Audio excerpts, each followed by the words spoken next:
Okay. Good morning, everyone, and welcome to World Affairs Fridays. This is a weekly production of the Peoria Area World Affairs Council in conjunction with Bradley University, our good partners and hosts. Today, we are excited to have Dr. John Williams speak to us today. He is a professor of history here at Bradley. He has taught modern European and German history at Bradley since 1997. He was born in North Carolina, and every now and then you'll hear just a little bit of an accent. Yeah. And raised alongside his sister Eliza and brother Ray, and I'm going to mispronounce it, although I've actually been here, Cullowhee. That's right. Okay, North Carolina. So he has a PhD in history from the University of Michigan, a master's in history from the University of Michigan, and a bachelor in history and film studies from the University of North Carolina. Take us away, Dr. Williams. Thank you, Dr. Weck. Thanks very much for the invitation. Thank you all for coming. By the way, I just got a thing that came up on my computer saying that my internet connection is unstable. So go figure, that never happens. But if I start breaking up or something, just give me a signal, okay? And I will try to figure out what to do about that. And I will ask everybody then to please mute yourself and turn off your video if you don't mind. That helps. That helps the bandwidth. So if you can certainly turn it back on later when it's time for questions and answers. But if you don't mind, turn off your video right now and mute yourself, and then we'll have a little better bandwidth. Okay, thanks. So this has been a pretty amazing process of doing some research and brushing up on my knowledge of contemporary Poland, trying to figure out what on earth is going on over there. And I have found a lot of research. So I plan to be very disciplined and just present for 25 to 30 minutes at the most. And then I'd like to have a discussion for the remainder of the hour. I understand that you guys like to discuss, so that's good. I'm fine with answering questions afterwards, but I'd prefer to hear your insights. So I'll make notes on the slides and keep a record of our discussion. And this PowerPoint, as well as another PowerPoint that I have with about 40 slides of appendices, will be available to anyone who wants it afterwards. Just let Dr. Weck or me know. Okay, and we'll be glad to send that stuff to you. I find it very interesting. Also, underneath each of the PowerPoints, I have additional information that I basically cut and pasted from the internet. So I think most of that is pretty good stuff. So any new research I need to do to answer unresolved questions that might come up, I will do that, and I will add to the slides before I send them out. So I am not going to claim I know everything about this subject by any means. So I'm sure some good unresolved questions might come up. Okay, so just to start with the specifics of the trial and the decision, and I want to begin by pointing out that the blurb that went with this talk turned out to be slightly incorrect, maybe just oversimplified. The blurb was that a Polish court found two researchers guilty of violating a 2018 law that makes it a crime to accuse the Polish nation of crimes committed by Nazi Germany. That's actually incorrect. It was not based on this 2018 law, which started out criminalizing this kind of discussion, but was after a public outcry, which is going to be a common theme here with this Polish case. After international public outcry, the government decided to sort of defame that law and make it less punitive.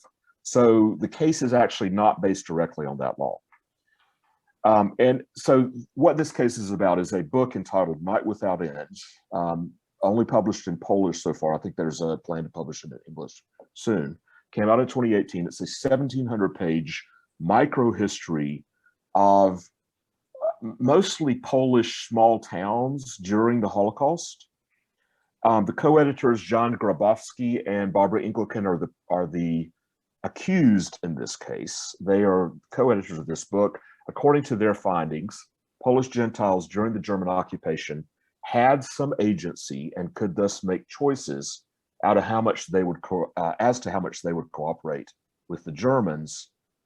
Local Gentile authorities, fire brigades, police forces, and even the anti-German underground willingly participated in the robbing and murdering of Jews, quote, without the Germans' participation or knowledge. So in 1,700 pages, they offer tons of evidence to support that argument. They were taken to court for this book. And it had to do specifically with their relation of a story involving at the town of Malinovo, where escaped Jews had gone into the forest. This is the memorial to the place where they were massacred by the Germans. They were murdered in that forest after having been denounced by the mayor of Malinovo. The mayor, this local ruler, told the Germans where they were, according to this book. And that's according to the testimony of a survivor. So last year, the mayor's elderly niece accused Grabowski and Engelking of libel against her uncle, that is not of violating the 2018 law. The niece asked for a written apology from both, along with about $27,000 in damages. Taken to court. This is not something that happens to historians anywhere very often, and it's a great shock to a historian to be taken to court, let me just tell you. The Conservative Law and Justice Party that has been governing Poland since 2015 has denied any involvement in this case. However, the plaintiff was encouraged and financed in her case by a right-wing nationalist group called the Polish League Against Defamation, which has close political and financial ties to the governing party. Also, the book has been denounced by scholars at the so-called Institute of National Remembrance, which was founded, I believe, in 1999. And those scholars are also closely aligned with the ruling party, the conservative PIS party. So just to take a bit from the official statement that they issued, it's called a Statement on the Crimes Committed by the German Reich in Occupied Poland and on the False Information Appearing in Public. This is a reference to that book. Discussions on the scale of the victim's tragedy should not obscure the responsibility held by the totalitarian state that the German Reich was. And it goes on to talk to every country in the modern world should understand that country-level decisions on genocide, even if they are successfully carried out under the protection of a national power, will be challenged by the world. They will not be forgotten and will not be subject to any policy of blurring the lines of responsibility. So you see what they're saying here is that Grabowski and Engelking and anyone who points to any Polish Gentile, by Gentile I mean Polish Christian complicity in the murder of the Jews during the Holocaust is blurring the lines of responsibility, and they will not tolerate that.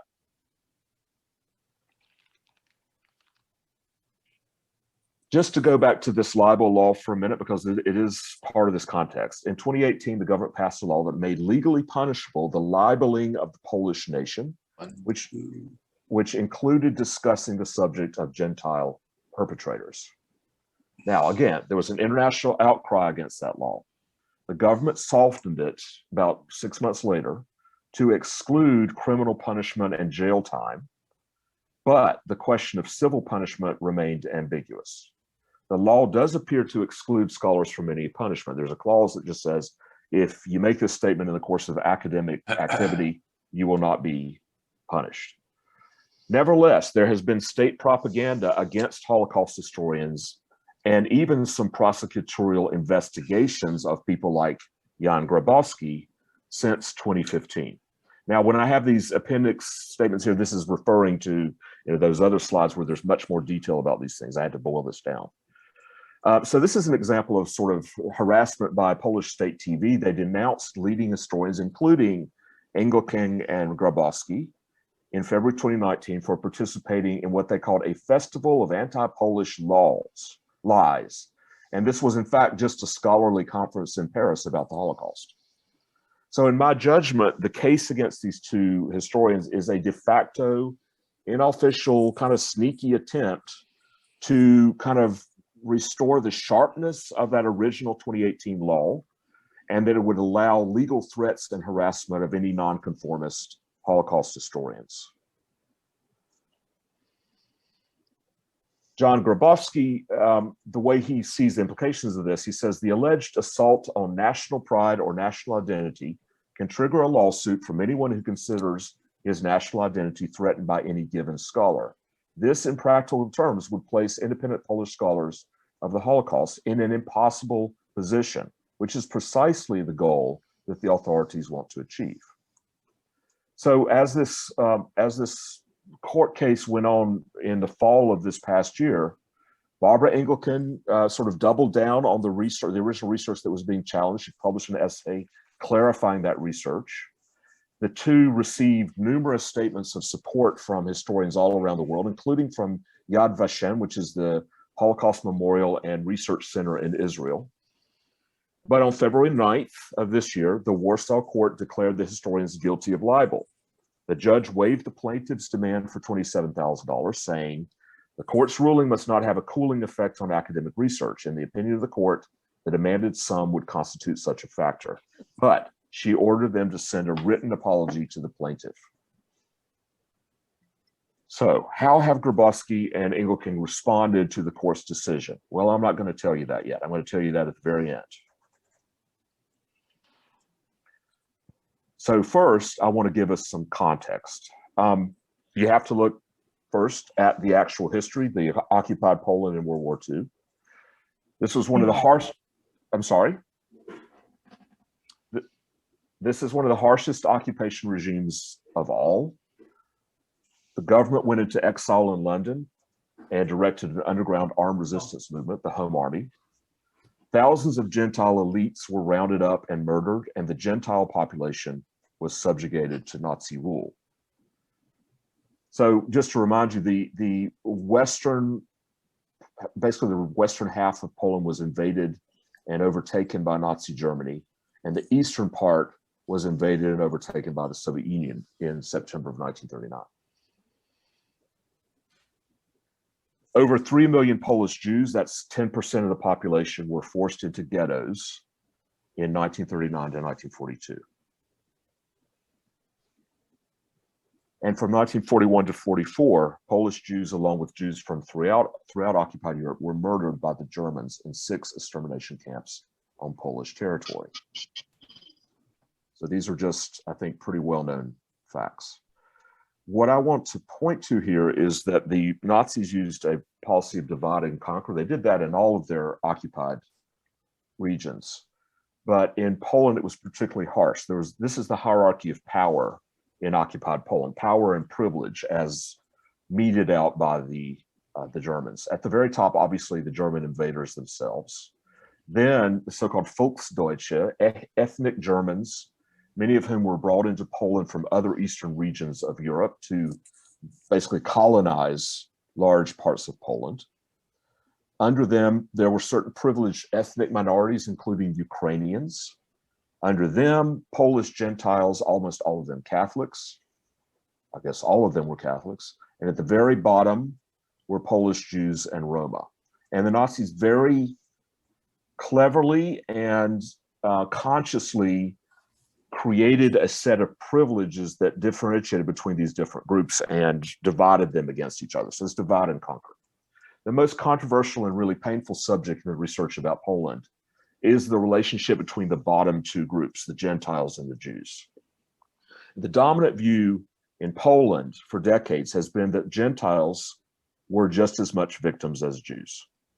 So there's an equation between the two victim groups, despite the fact that Polish Gentiles had privileges that Polish Jews did not. During the war, Poland lost roughly 2 million Gentiles. That's about 9% of this group's pre-war population, and 3 million Jews. That's 90% of this group's pre-war population, for a total of 5 million people. That's 16.7% of the entire pre-war population. Now, like I was saying before, in Poland, the common persistent focus is on Polish Gentiles as either victims or also as righteous Gentiles who risked their lives to save Jews. And indeed, a fourth of all righteous Gentiles listed by Yad Vashem were Poles. They constitute a fourth, 27,000, of the 27,712 people that have been recognized for saving Jews without any material gain, no demands for payments. 1/4 of those people, 7,112, were in Poland. So that's something to be proud of. It's by far the largest numbers. There was also a secret organization to save Jews called the Shkoda, Council for Aid to Jews. Some historians estimate that the number of Polish rescuers was actually far greater, up to 1 million, although they are unclear on the question of material gain. So this question of whether people demanded payment from Jews to save them is really important. And those people are all excluded from the list of righteous Gentiles. Those are only people who did it for no payment. And the Polish sort of propaganda, Polish Twitter feed, Poland PL, makes a big deal out of that. This is just one of the examples. They actually undercount the numbers of saviors in Poland. And it's definitely part of the whole memory of the Holocaust, is to focus on both the victimization of Gentiles and the fact that many of them, or some of them at least, risked their lives to save Jews. But some historians have focused on the darker side of this, the long tradition of anti-Semitism in Poland. Some have written studies of crimes committed by Polish Gentiles against Jews during the Holocaust. This has been going on for several decades, this historiography. Most controversial work before this latest book by Grabowski and Engelken was Jan Gross's book, Neighbors, which came out in 2000. And that book begins with this sentence: one summer day in 1941, half of the Polish town of Jedwabne murdered the other half, 1,600 men, women, and children, all but 7 of the town's Jews. And Jan Gross describes that crime committed by Polish Gentiles without participation by the Germans in this book. That was a hugely controversial book in Poland, shocking to a lot of people. Many rejected it as kind of a Jewish conspiracy to smear the Polish name. It was a huge controversy, and I have some information under this slide in case you're interested about that controversy. So works like Neighbors influenced a trend in larger Holocaust studies in the 20th century towards researching collaboration of non-Germans in the Holocaust. Grabowski, Engelking, others have all contributed detailed microhistories of everyday collaboration. Even Israeli historians have studied the collaboration of Jews during the Holocaust. This is a book called Bitter Reckoning: Israel Tries Holocaust Survivors as Nazi Collaborators. Hunt for the Jews is a book that Grabowski put out in 2011. And in that book, he estimates that some 150,000 Jews who escaped deportation to ghettos and death camps in Poland did not survive because they were unable to find help. And in many, perhaps most cases, they lost their lives because of the actions of Polish Gentiles, either through denunciation to the Germans or simply murder. Okay, so there was denunciation, there was murder of Jews by Polish Gentiles. And he estimates, based on this micro study, that number was upwards of 150,000 people, which is huge.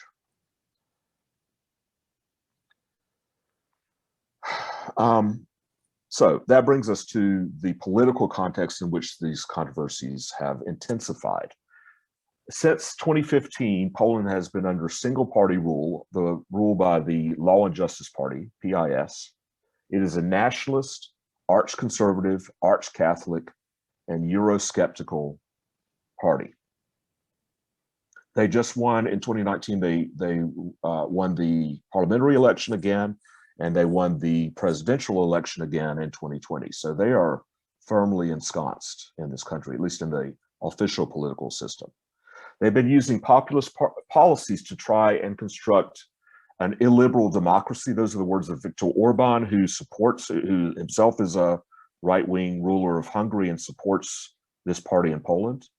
Generous social welfare is combined with that, subsidies to families, tax reduction, doubling of the minimum wage. And it has also been a dismantling kind of structural checks and balances on state power by trying to take over the publicly owned media, the civil service, and the judiciary.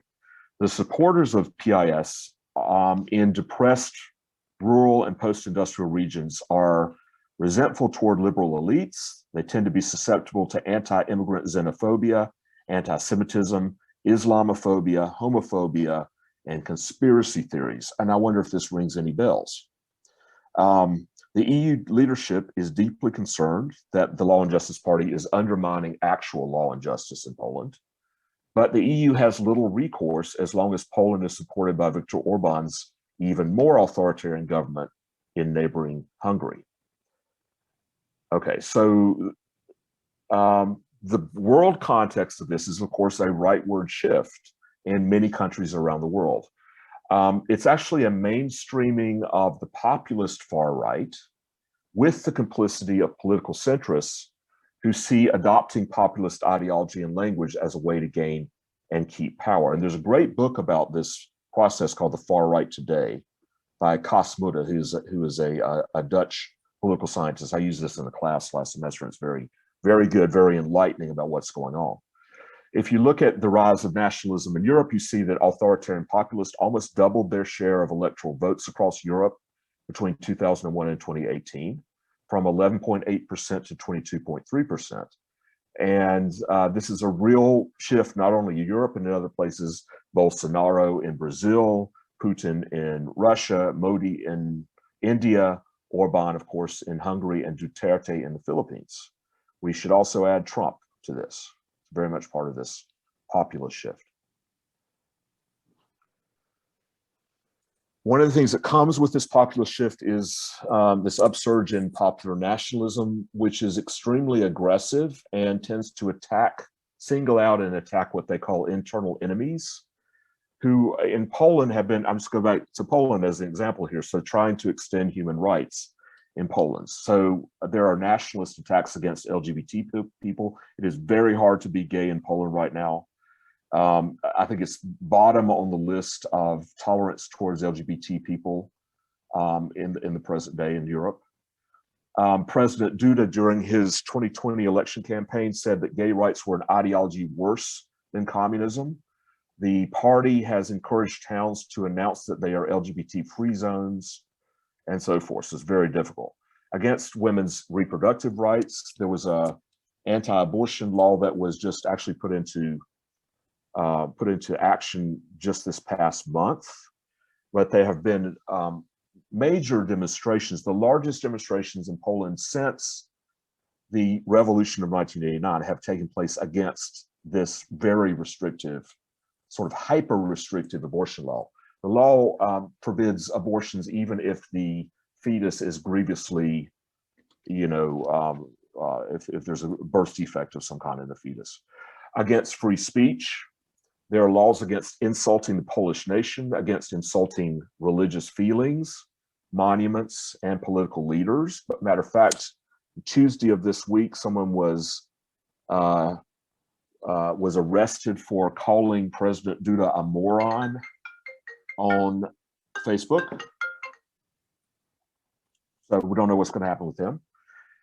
There are watchdog groups reporting such insults to the authorities with names like the Patriotic Society and, again, the Polish League Against Defamation, which is behind this lawsuit against Grabowski and Engelke. I found an interesting statement about this resurgent nationalism from David Brooks, who's actually a conservative columnist for the New York Times. On the right, people who often call themselves patriots are actually nationalists, a chauvinism that is an entirely different emotion. Nationalists believe that America, speaking about America in this case, is bitterly divided between themselves and internal enemies who betray it. Nationalists base their loyalty not on our common creed, but on common clan in which you're either in or out. And he quotes Orwell, "A nationalist is one who thinks only or mainly in terms of competitive prestige." And this is the kind of nationalism that we're looking at in Poland, in the United States, in all of these places that are taking this rightward shift.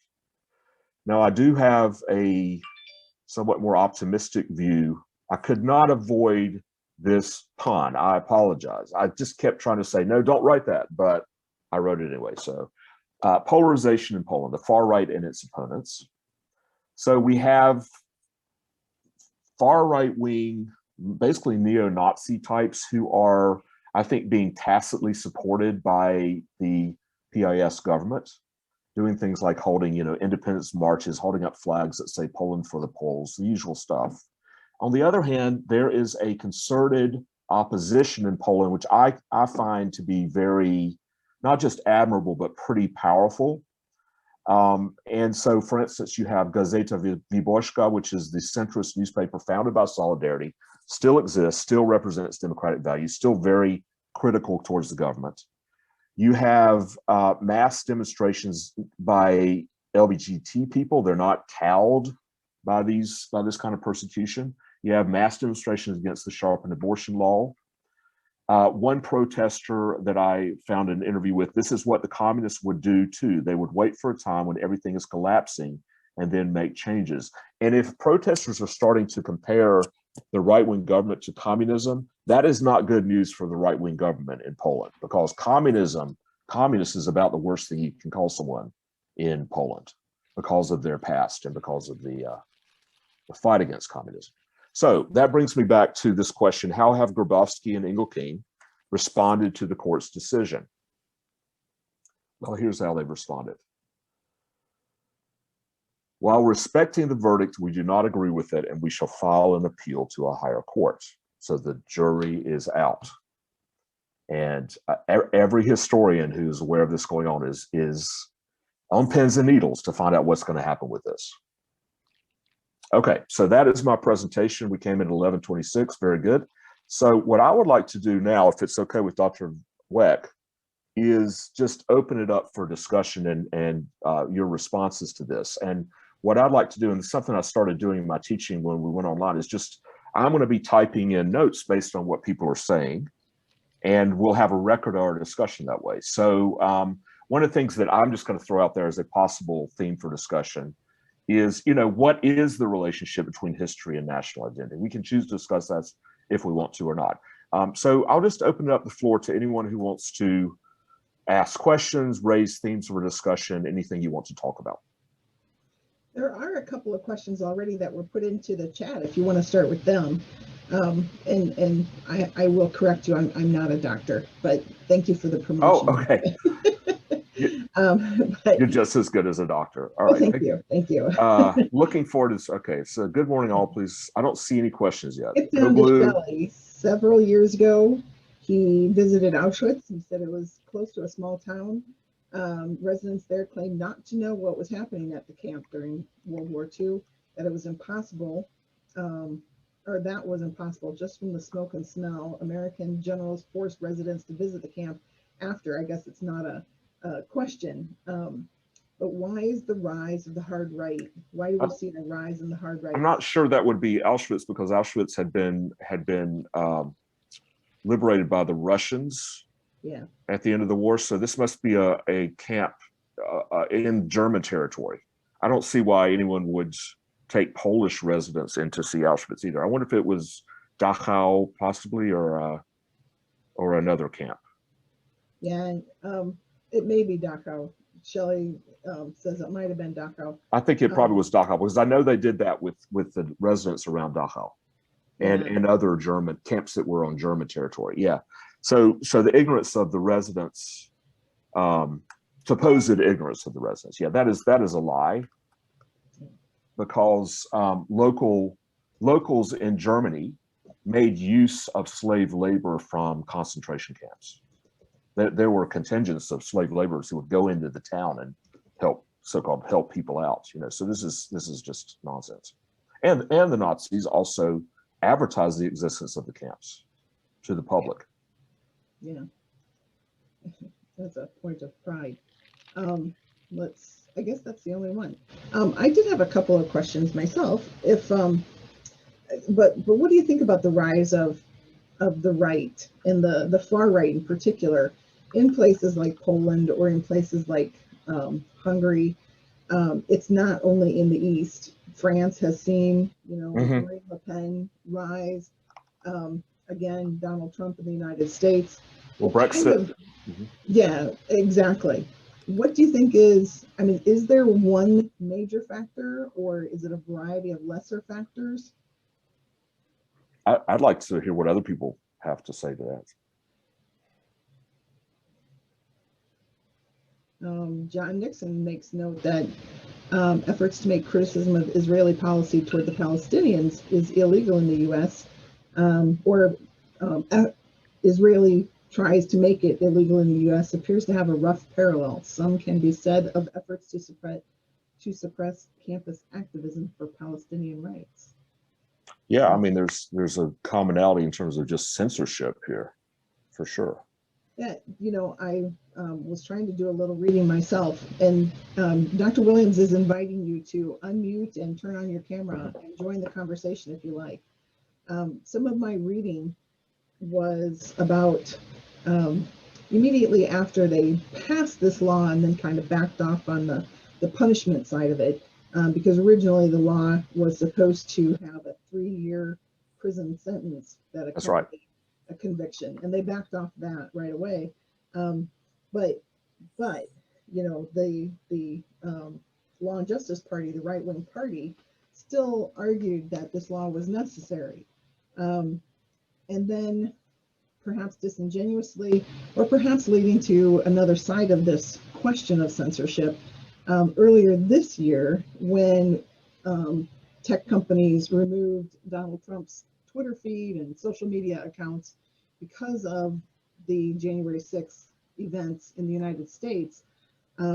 Ironically, the Prime Minister of Poland, Mateusz Morawiecki, commented that there can be no consent to censorship. I found that rather ironic that a month later, folks in his party, not him particularly, but people in his party would comment that, the two professors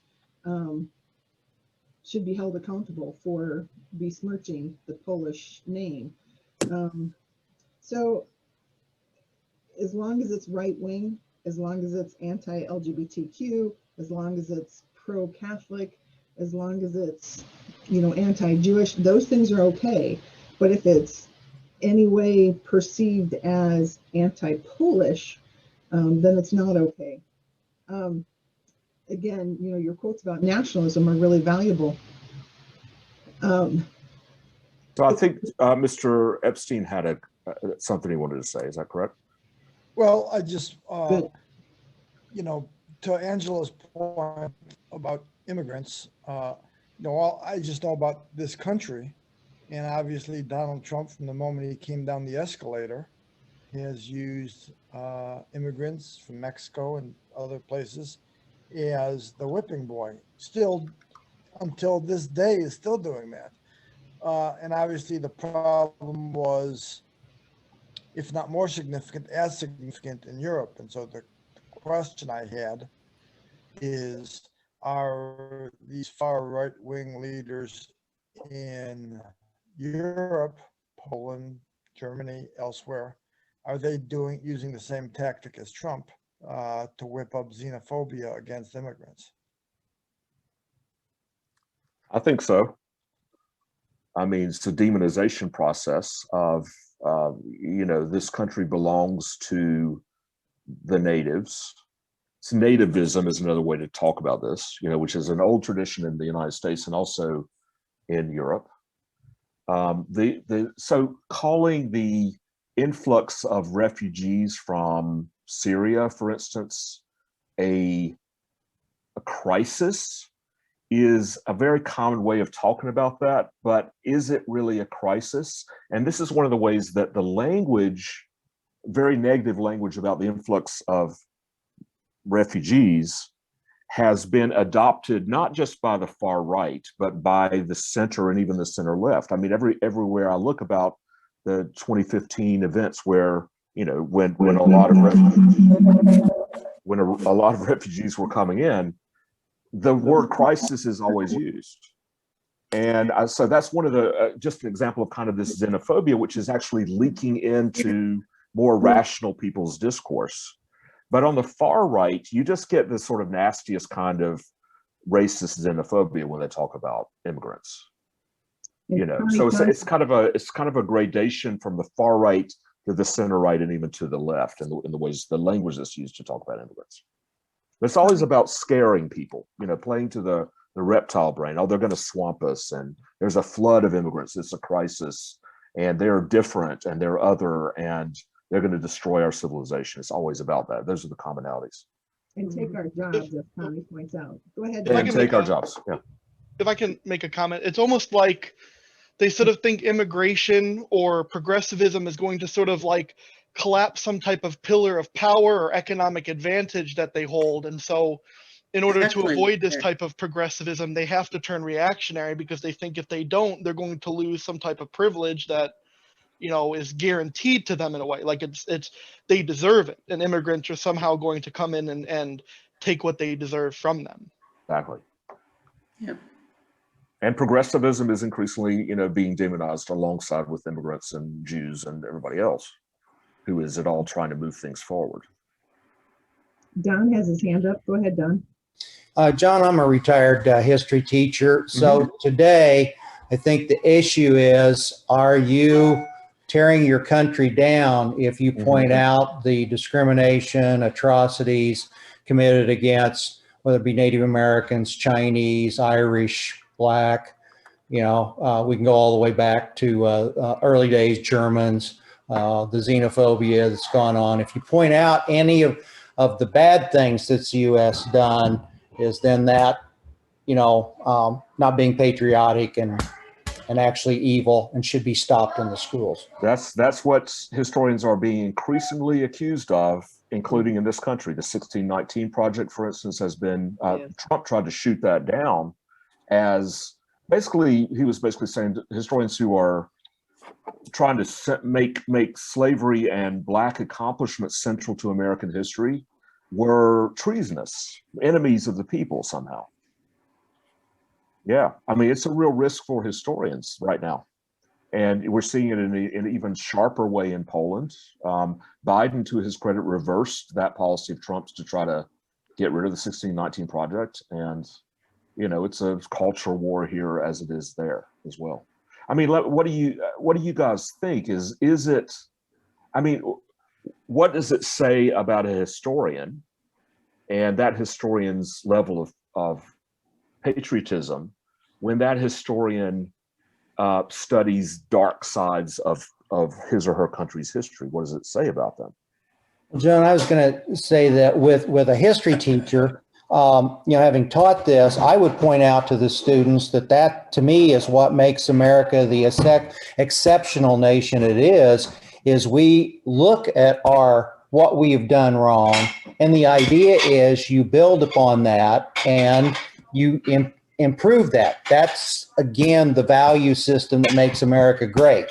You know, but today you're seeing high school curriculums, especially Texas, other states, where you aren't allowed in the classroom to teach some of this because you're in fact, you know, putting this country down and not making it great. The opposite of what my view is. Yep, I totally agree with you, and so does the American Historical Association, by the way. They are very eloquent in just saying, look, a historian has to also focus on the dark side. That it takes courage, takes guts to do that. It is absolutely necessary for not just the profession, but for the people in any given place to be aware of their own history in all of its facets. And that is in fact more patriotic than self-censorship and preventing yourself from studying the dark side. That's more patriotic. I think too, to add to that, if I can, that dark side might not be black and white. There may be some gray area. For instance, in the example of Poland, while the Polish citizens were being, you know, controlled by the Nazis, there may have been instances where they were complicit. It's not just they were good or they were bad. And so, you know, it's not always going to be complete black and white. These were the good guys, these were the bad guys. Absolutely. To be a lot of complexity there. And it seems like they want history to be watered down to say, these were the bad guys.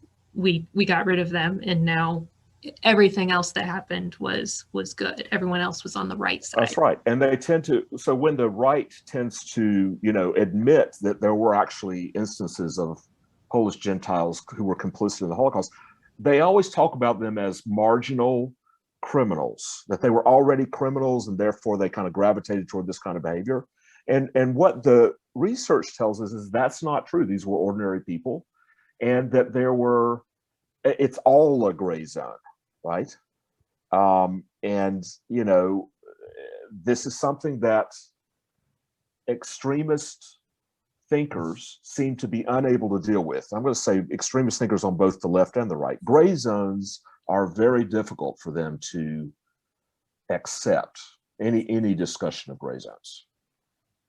But to me, that's one of the most important things that a historian has to investigate is the gray areas, the ambiguities, the contradictions. Called research. I'm sorry? Go ahead, Connie. I didn't hear Been that. here. Oh, I don't think she meant to talk out loud. Okay. But no, maybe Well, she- yes and no. No, I was just Okay. saying that for Dr. Williams, what you're talking about, it's called research. Absolutely.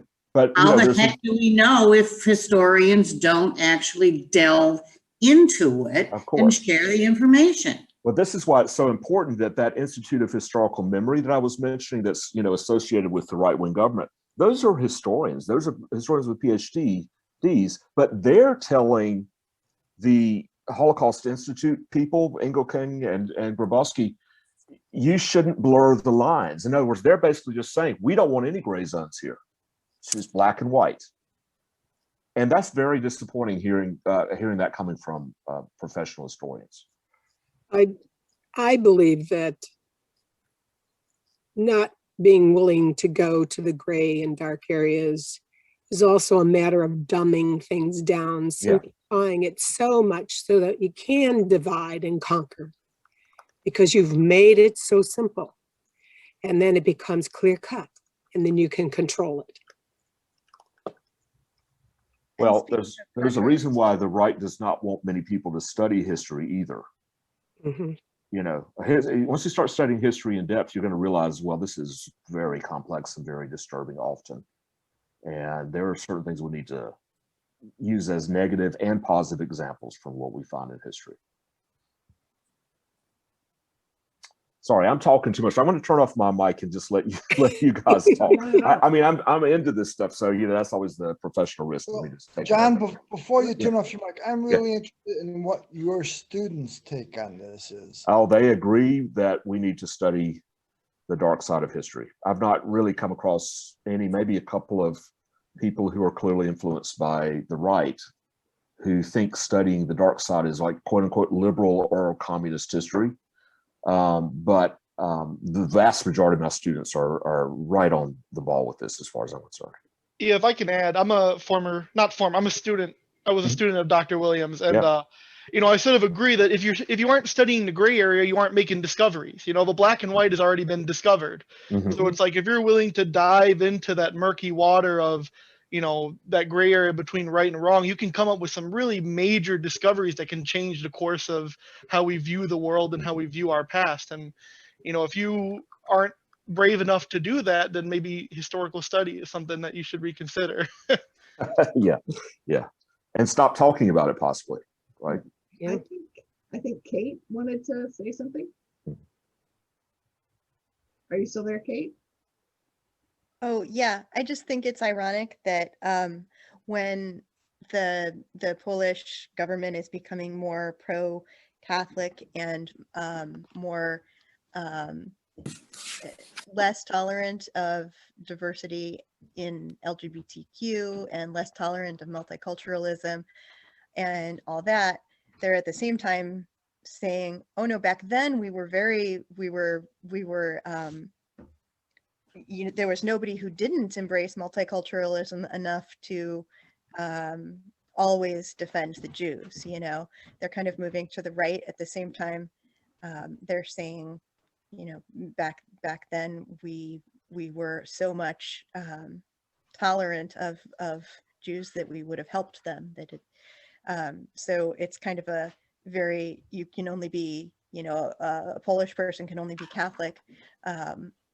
Nowadays it seems like is what the trend is from what you're explaining, but at the same time, you know, defending something that says the opposite. I don't know, I just see some irony in that. So.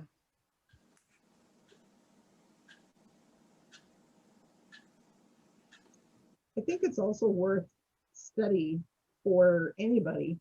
The World Affairs Councils are part of, I mean, this is part of our mission, is to look at these blurred areas, these gray areas, and find additional ways of viewing the world. Because I think if we do not study all of history with a critical eye, we miss a huge part of it. Right now we're talking about immigration policy, for example, in the United States. And if you saw the news this morning, I think it was on 31, which is what, CBS, that fellow had gone to Ellis Island and he had spoken with some immigrants, and he had made note that, we talk about immigration today as having these, we need robust rules about immigration because we've had them, we need them, and these efforts to make them lenient and a path toward immigration for illegals is not in our history. And as he pointed out, that's actually the opposite of true. Before 1925, the United States actually had no immigration laws per se. You didn't have to have documents, you didn't have to have a passport, you didn't have to have anything but end up on our shores, and particularly passing through Ellis Island, with the exception of the Chinese Exclusion Act. So that was one of the only immigration laws that we had prior to the 1920s in the United States.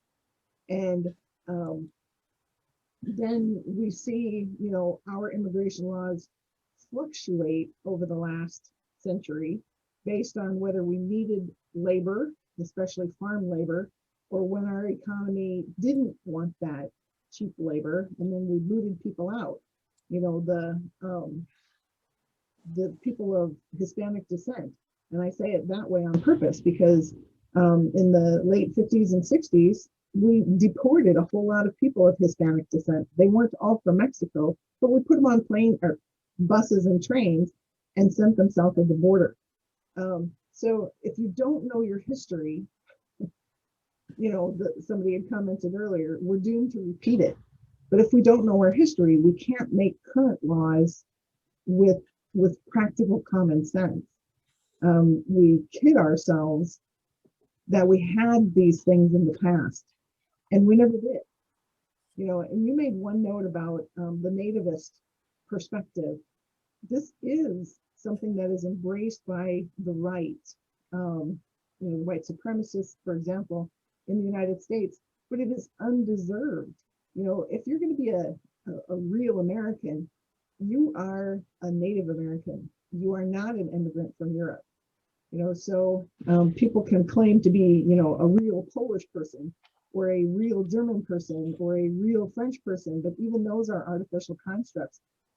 But in the United States, it's completely fabricated. The only real Americans are the ones who were here when Europeans tried to boot them out. So again, if you don't look at your history with a critical eye, you're going to make policies that are going to tank you every time. Sorry, that's my soapbox for the day. I get one a day. Join the club. Any other thoughts about what I covered in Poland or any of these other issues? Something I'm interested about is how Poland teaches their history, specifically like in K through 12, because I think that's something here. Like again, it's taught very black and white and in a very linear structure. First came this, and then there was the civil rights movement, and then we passed a law, and then it's like on to the next chapter, and it kind of, I feel like they teach it where there's always an ending, when really there is no ending. It all keeps going and keeps influencing decisions that are continually made. And so I'm interested in how Poland teaches their history, if they teach it in a similar manner, if they teach it in a very black and white manner, specifically around World War II, and if that then influences some of the thinking and how they digest their history when they're adults. That's a fantastic question that I have not researched. I hate to say it, but I will look into that, because that's a big part of this whole thing.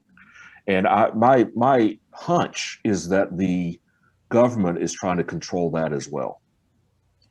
Yeah, because that's something I've read a little bit about in regards to Russia and Putin and their history books, and how their history books specifically paint Stalin as this great leader, and Oh God, yeah. you know, and then how, you know, that education is, they start with children and they basically indoctrinate them into that view, and then, you know, by the time they become adults or start researching history, they already have that foundation of bias.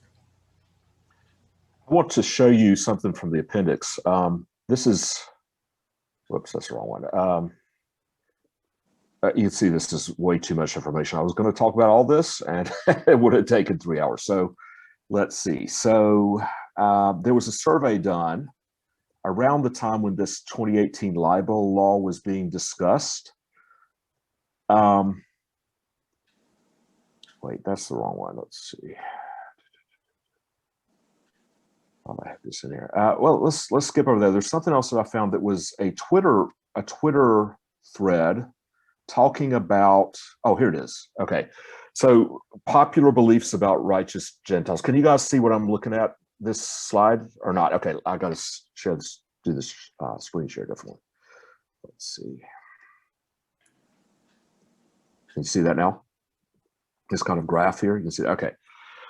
So much is being said about the varying attitudes of Polish people to Jewish people during World War II.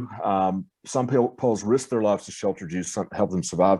There are also those who denounced Jews or even participated in killing them. Which do you think happened more frequently during the years of German occupation? And the vast majority of people thought that helping and sheltering happened much more frequently than any crimes against Jews, which is not true if we accept the recent research that has come under attack. Okay, so I would say that is, I'm just going to infer that this is a result of the ways that the Holocaust has been taught to children in Poland. You know, this kind of exaggeration of the saviors versus the perpetrators. This may be out of your scope, but can you extrapolate on like how the graph would be changed if we're looking at it accurately with that research? Would the red then become larger than the green, or the red would become much larger than the green? Okay. And I believe Grabowski's research and you know, when he argues that, yeah, the majority of interactions between, so what they're talking about is Jews who had managed to escape from the ghettos and were in hiding.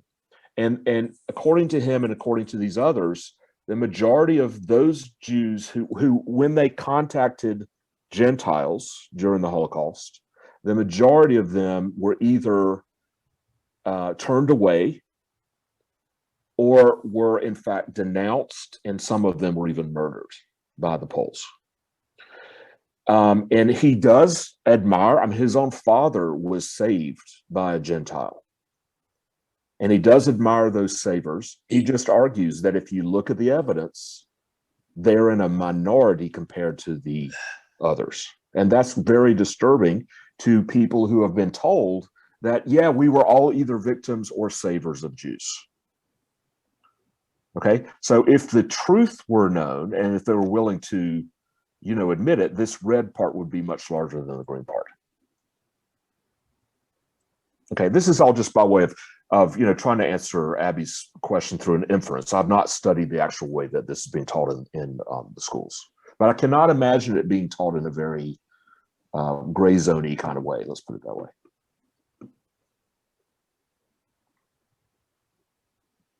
What I just want to stress, though, at the end, that this is a situation in flux. This is not a country that has become a right-wing dictatorship yet. And there is a concerted resistance to that. And that's something that to me is inspiring. I didn't, you know, it was good to see that going on. It's good to see people standing up to this government.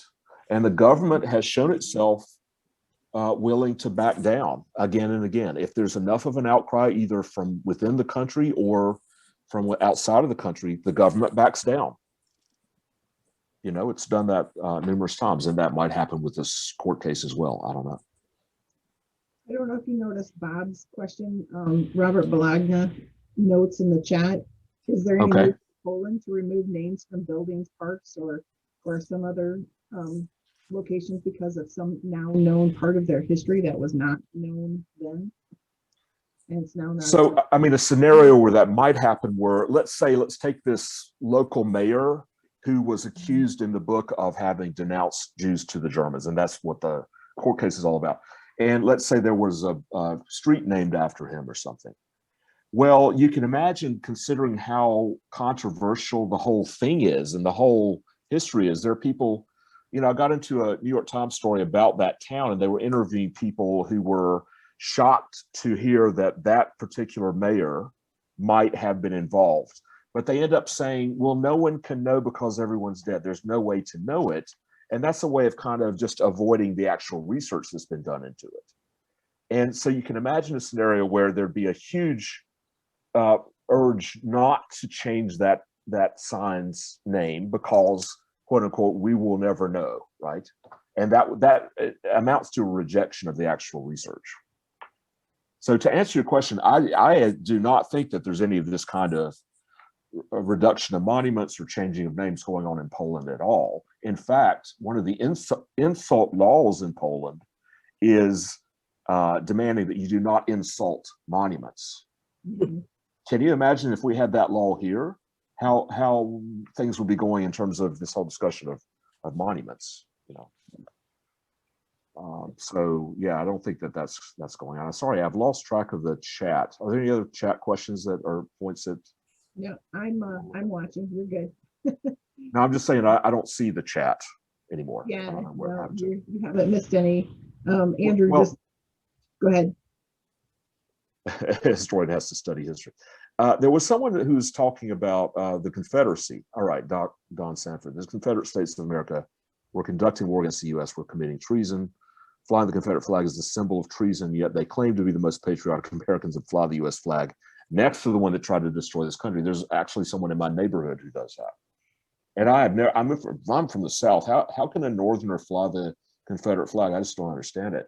But it turns out that they're flying it for a very specific reason, which is in my opinion, is to intimidate the few Black people that live in this suburb. Because I know that Black people freak out when they see the Confederate flag. Yeah. I started teaching in 1972, and I had friends in the South that still were not allowed to teach anything but the War of Northern Aggression. And that's changed, but there was a long time if you even dared to say the truth about it, you wouldn't be teaching down in some of those states. I know, I don't know if you can see this picture behind me, but that's my mom and dad. My dad died 2 months ago, and he spent his entire career as a North Carolina historian combating the lost cause nonsense about the Confederacy, combating the idea that it was only about states' rights. Right. One day he was going into his class, and the one Black student was standing outside of the door. Some joker had brought in the Confederate flag and hung it up on the wall. The Black student was afraid to be in there with him. And my dad went in and he said, "You take that flag down right now and do never bring it back again." So that's one of the things I'm really proud of with my father. And that was in North Carolina. You know, that's a historian who's doing his job. You know, you combat the nonsense, you speak truth to power, you try to wean people away from their delusions by showing them the truth. All you have to do if you want to study the Confederacy and whether it's about states' rights or slavery, look at the Articles of Secession in each state. It's all about we're leaving because of they're attacking our institution of slavery. And I think Abby was talking about the school. I think we're the only country that does not have nationalized education. And so you have all 50 states decide what they want to do. And then you have like Texas and California that buy one textbook and make them horrible, which is why I always bought college textbooks. And in Illinois, each district and each history department decided how they were going to teach it and what they were going to teach. So we do not have a country either that necessarily has a uniform concept of history because it's what's being taught and how it's being taught is very different. In some ways I like better than a national education, but it is an issue. Yeah, I agree. I'll throw out one last question to the crowd. In the United States, we are busy changing the names of schools and tearing down monuments. How do you feel about that? If I was better at this, we'd do a poll, but since I'm not better at it, anybody in favor of renaming Woodrow Wilson Grade School here in Peoria? What do you think? Specifically, the school board voted to change the name of Thomas Jefferson Oh, this yeah, we're gonna start with Thomas Jefferson. Yeah. this week. Yeah. If you study every president, none of them should have names put on anything. However, Woodrow Wilson was quite the racist. Oh yeah. Oh, It was Wilson was 14 bad points news. Wilson loved Birth of a Nation. I think he showed that in the White House. He was Yes, he he was did. a fan Yes, of he the did. KKK. I just finished A little reading it. scary.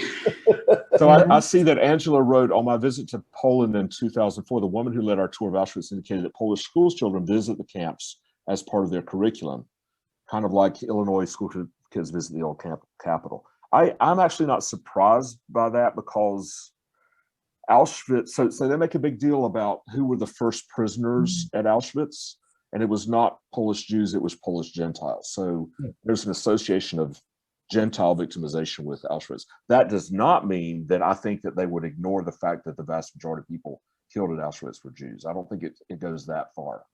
Definitely No, you're correct. But one of the exhibits does point out the Polish priest. And if you give me a minute, he was made a, I can't remember his name, Jacob somebody, but it does point out that he gave his life in exchange for 12 Jewish prisoners who had escaped. Yeah. So, and he was, he's the whatever in the Catholic Church. I'm drawing a blank on his name. He's not a saint. He's not a saint, but he is. I think he's a blessed. Blessed. There you go. Thank you, Connie. That's it. Like beatified. That's not it though. All right. No, blessed is beatified. Okay. Yeah, but he's not a saint yet. You're right. But not a saint. It's got 2 more steps. There you go. I think personally, I think that this emphasis on martyrdom in Polish society is understandable. Very Catholic.